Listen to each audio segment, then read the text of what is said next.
Hello नमस्कार विद्यार्थी मित्रांनो, आपल्या सगळ्यांचं स्वागत आहे आपल्या एसओसी क्लासेस या यूट्यूब चॅनलवर। विद्यार्थी मित्रांनो, स्कॉलरशिपची परीक्षा जवळ आलेली आहे, त्याच्यामुळे आपण 2023चा जो काही इंग्लिश मीडियमचा पेपर आहे पेपर 2 आणि जे काही मराठी भाषेचे क्वेश्चन आहेत ते आपण या व्हिडिओमध्ये बघणार आहे। आपण मराठी भाषेचे 2023च्या पेपरचे 2 पार्ट केलेले आहेत, हा पार्ट 1 आहे। आणि विद्यार्थी मित्रांनो बघा, जर तुम्हाला 2025ची जर स्कॉलरशिपची तयारी करायची असेल तर आम्ही फेब्रुवारी महिन्याच्या एंडपासून स्कॉलरशिपचे क्लासेस सुरू करत आहे। हे वर्षभर चालणारे क्लासेस आहेत। याच्यामध्ये तुम्हाला मागील 7 वर्षाचे सोल्युशन अभ्यासक्रमानुसार तुम्हाला इथं व्हिडिओ मिळतील। प्रत्येक घटकावर तुमची टेस्ट घेतल्या जाईल, पेपरपर्यंत ऑनलाईन सपोर्ट राहील, डेली तुम्हाला इथं व्हिडिओ मिळत राहतील आणि सोबत वीकेंडला तुमची टेस्ट पण असेल। आणि सर्वात महत्त्वाचं म्हणजे हे वर्षभर चालणारे क्लासेस असतील, त्याच्यामुळे आत्ताच तुम्ही जॉईन करा। सोबतच तुम्ही जर नवोदयला बसणार असाल 2025च्या, तर नवोदयसाठी सुद्धा आपण क्लासेस सुरू करत आहे। मीडियम कुठलं पण असो, मराठी असो किंवा इंग्लिश असो, त्यासाठी आपण क्लासेस सुरू करत आहे। तर बघा, सगळ्या गोष्टी तुम्हाला त्याच्यामध्ये मिळणार आहेत।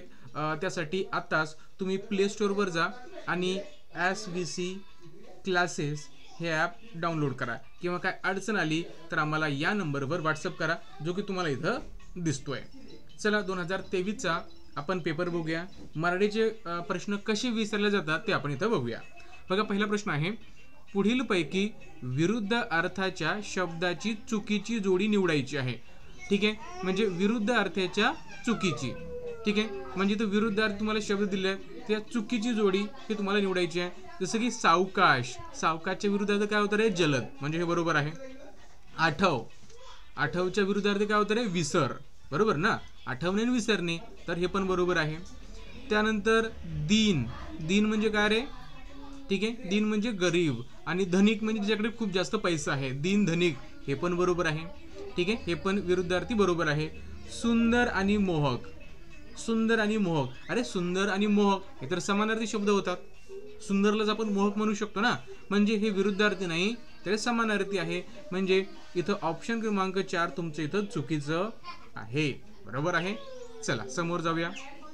त्यानंतर बघा, याचं उत्तर सांगण्याचा प्रयत्न करा तुमच्या मनामध्ये। तुई तुई मोर नाचती आपुल्या अंगणी या वाक्यात आलेले क्रियापद ओळखा। क्रियापद तुम्हाला ओळखायचं। क्रियापद म्हणजे काय रे? एखादी क्रिया जर तुम्हाला वाक्यामध्ये दिसत असेल तर त्याला आपण क्रियापद म्हणतो, बरोबर आहे। मग इथं वाक्य काय आहे? थुई थुई मोर नाचती आपल्या अंगणी। मग इथं मला सांगा की याच्यामध्ये क्रिया कशाची आहे या वाक्यामध्ये? तर या वाक्यामध्ये क्रिया नाचण्याची क्रिया आहे ना, बरोबर आहे ना? तर ऑप्शन क्रमांक 1 तुमचं बरोबर होतं। नाचण्याची क्रिया आहे, बरोबर आहे ना? नाचती म्हणजे नाचण्याची क्रिया आहे ना, म्हणजे ऑप्शन क्रमांक तुमचं इथं 1 बरोबर येतं। त्यानंतर बघा, त, ळ, भा, का, प्र या 5 अक्षरापासून तयार होणाऱ्या अर्थपूर्ण शब्दातील पहिल्या 3 अक्षरापासून कोणत्या अर्थाचा शब्द तयार होतो? बरोबर आहे। आता नेमकं अर्थ काय बनतोय, या अक्षरापासून शब्द काय बनतोय ते अगोदर बघा। ठीक आहे, काय रे? प्रभात काळ, बघा शब्द काय बनतोय? प्र भा त का ळ, प्रभात काळ हा शब्द बनतोय, बरोबर आहे। मग प्रभात, ठीक आहे, प्रभात, प्रभात म्हणजे काय रे? प्रभातचा अर्थ काय होतो? प्रभात म्हणजे सकाळ, बरोबर। तर इथं ऑप्शन क्रमांक तुमचं 3 येत आहे। ठीक आहे, चला नंतरचं बघा, अचंबा वाटणे या वाक्यप्रचाराचा अर्थ नसलेला पर्याय तुम्हाला निवडायचा आहे। अचंबा वाटणे, अचंबा वाटणे म्हणजे काय रे? आश्चर्य वाटणे, बरोबर आहे। म्हणजे चकित होणे, म्हणजेच नवल वाटणे, हे सगळे समानार्थी शब्द आहेत। ठीक आहे, समानार्थी शब्द म्हणा किंवा त्याचा अर्थ असा निघतो।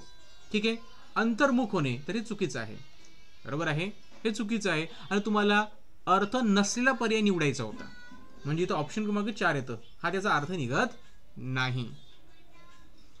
त्यानंतर बघा, इथं 5वा प्रश्न आहे, चौकटीत अक्षरे जुळवून तयार होणाऱ्या अर्थपूर्ण मनीतील उजवीकडून 5वे अक्षर कोणते? आता सर्वात महत्त्वाचं आहे की तुम्हाला इथं मन तयार करायची आहे।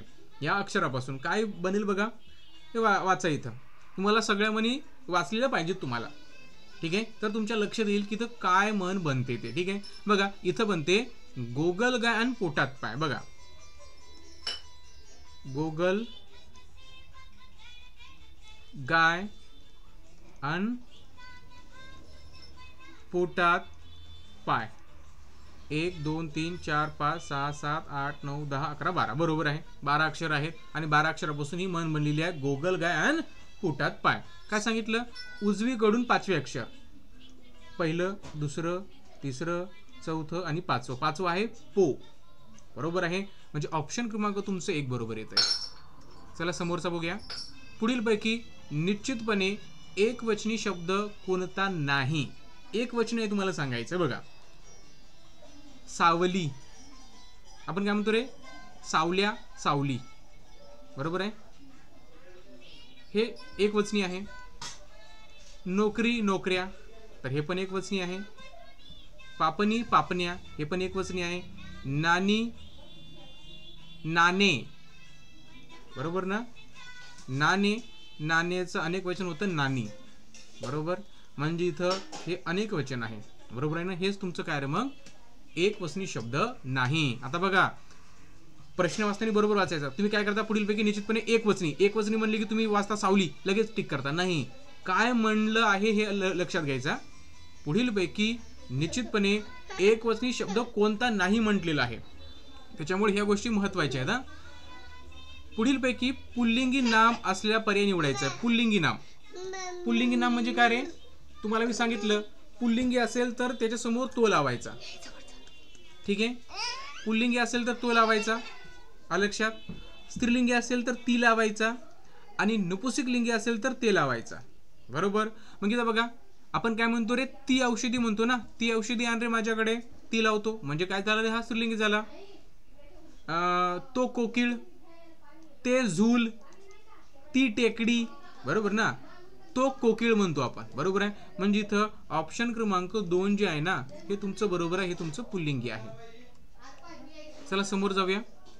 पुढील वाक्यात आलेल्या नामांची एकूण संख्या किती? आता किती नाम आलेत बघा रे? रेश्मा हे एक नाम आहे. वर्ग हे पण एक नाम आहे. ज्योती हे पण एक नाम आहे. पत्र हे पण एक नाम आहे. बरोबर आहे. म्हणजे इथे 4 नाम तुम्हाला दिसतात. म्हणजे ऑप्शन क्रमांक तुमचं 3 बरोबर इथे येते. 4 नाम: रेश्मा, वर्गा, ज्योती आणि पत्र. चला समोर जाऊया. पुढीलपैकी कोणता शब्द अशुद्ध आहे? अशुद्ध शब्द तुम्हाला ओळखायचा आहे. अशुद्ध शब्द तुम्हाला ओळखायचा आहे. तर अशुद्ध शब्द काय आहे रे? तर बघा, एक लक्षात घ्या. हा काय आहे रे? गुण. बरोबर आहे. आता बघा, हा पहिलं तुमचं अक्षर आहे. पहिल्या अक्षराला जर काय आपण उकार किंवा मात्रा देतो, उकार म्हणा किंवा त्याला आपण विलांटी म्हणूया, ही तुमची कशी असली पाहिजे रे? ह्रस्व असली पाहिजे. ही ह्रस्व आहे. बरोबर आहे.